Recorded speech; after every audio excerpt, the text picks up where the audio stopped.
Hola y bienvenido a Learn Spanish en SpanishDict.com. Soy Paralee Whitmire y soy tu profesora. Today we'll be learning about weather and geography using the verbs hacer and estar, like hace frío hoy.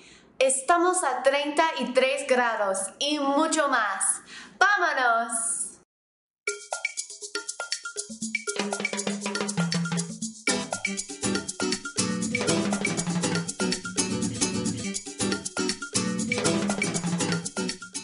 Before you travel to a new country, you should definitely check out the weather and the geography of that place. But while you're in a new country, asking a stranger about the weather is one of the easiest conversations you can have, and it will definitely improve your casual conversation skills.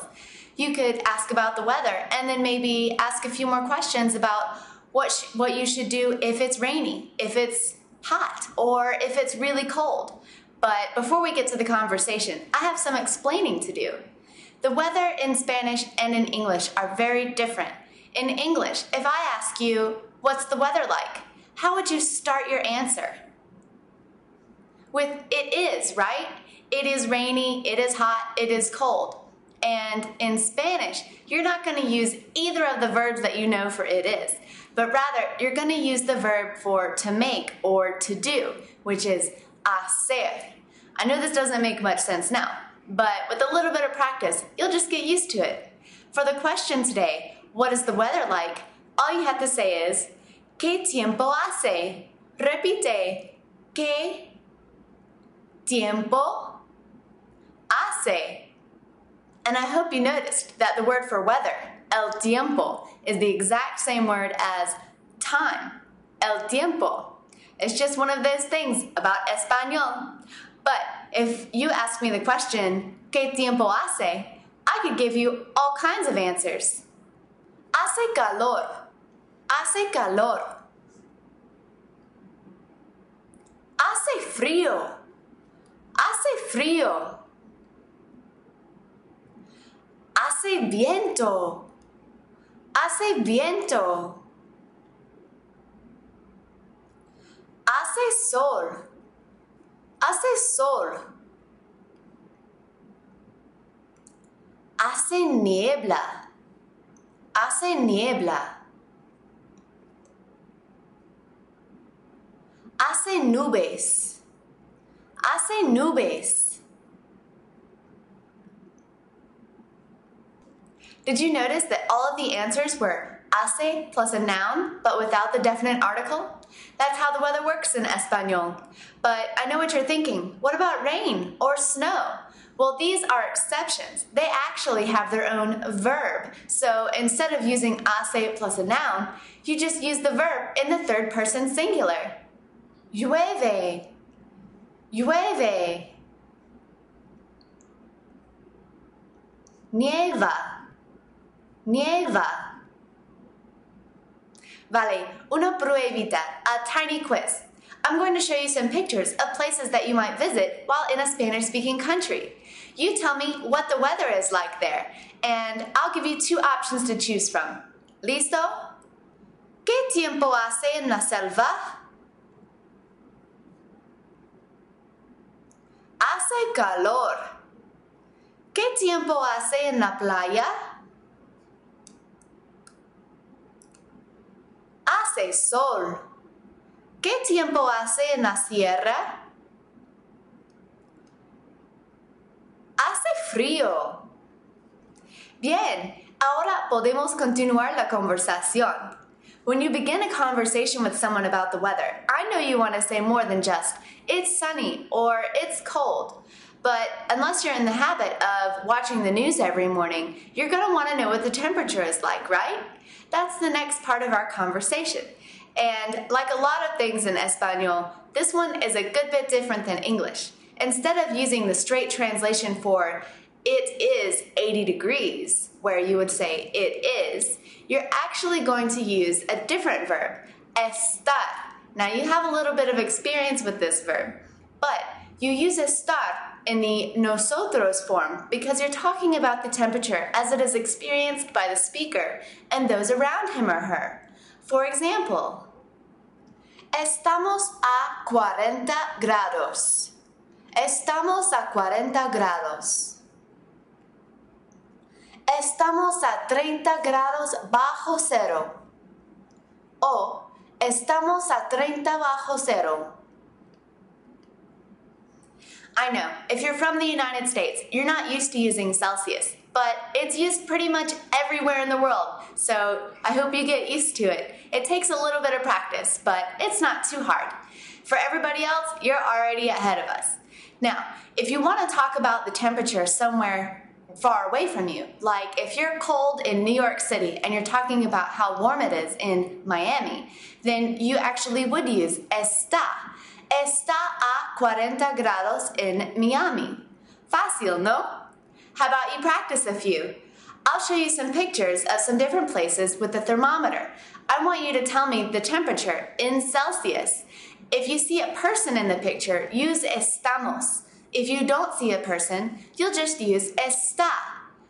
Por ejemplo, aquí está una foto de la selva. No one is in this picture, and the thermometer shows 40 degrees Celsius. So all you have to say is, está a 40 grados en la selva. Vale, te toca.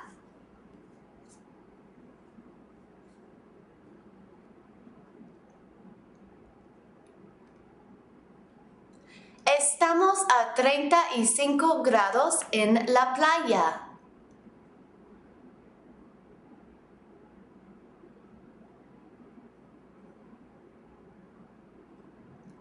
Está a 0 grados en la sierra.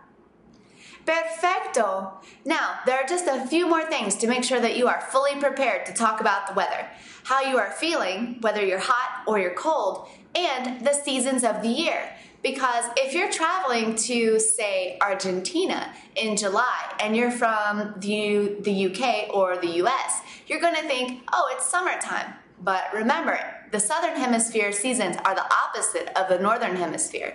So if you think it's going to be summer, you're quite mistaken because it's actually winter and could be quite chilly. But you need to know what the seasons are, right? And how to express how you're feeling. So let's start by combining them. Let's start with the hottest season, el verano, the summer. En el verano, hace calor. En el verano, hace calor. So, hace calor, which you already practiced, means it is hot. To say, I am hot, you say, tengo calor. I know, it's a little bit different than what you would think. You're not going to use estoy or soy here. You're going to need to use tengo calor every single time. Now, let's go to the coldest season, el invierno. En el invierno, hace frío. En el invierno, hace frío. So if hace frío means it is cold, and tengo calor means I am hot, how do you think you say I am cold? Tengo frío. Fácil, no? Now, all we have left are the other two seasons, and these are my favorite because they're neither hot nor cold. El otoño. Me gustan mucho las hojas bonitas en el otoño. I love the pretty leaves in the fall. La primavera. Me gustan mucho las flores en la primavera. I love the flowers in the spring. Okay, a really quick last-minute quiz. I'm going to show you a picture of a season and give you two types of weather to choose from. You choose the right weather description and put it all into a complete sentence. Por ejemplo, aquí está una foto de la primavera, the spring. How would you describe the spring? Llueve or hace calor? I would pick llueve. April showers bring May flowers, right? So now all you have to do is put it into a complete sentence. En la primavera, llueve. Simple, ¿no? Te toca, it's your turn. ¿Qué tiempo hace en el otoño? ¿Hace viento o hace calor?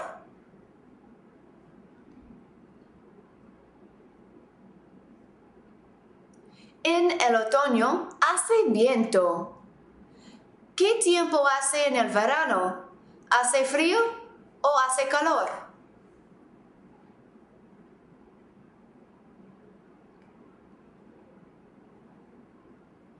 En el verano hace calor. ¿Qué tiempo hace en el invierno?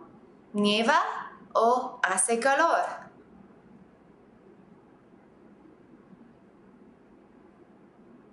En el invierno, nieva. ¡Qué bien! Es todo para hoy. You can practice everything you learned in this lesson at SpanishDict.com/learn. There you'll find all the picture flashcards for the vocabulary in this lesson, as well as games, quizzes, the forum, and video chat. If you enroll in the course, we'll keep track of your points for you, and you can compare yourself to others on the leaders board. If you have any questions about the verb hacer or estar, check out the reference section at SpanishDict.com/reference. As always, everything here at SpanishDict.com is completely free, so check it out. And until next time, hasta luego y adios.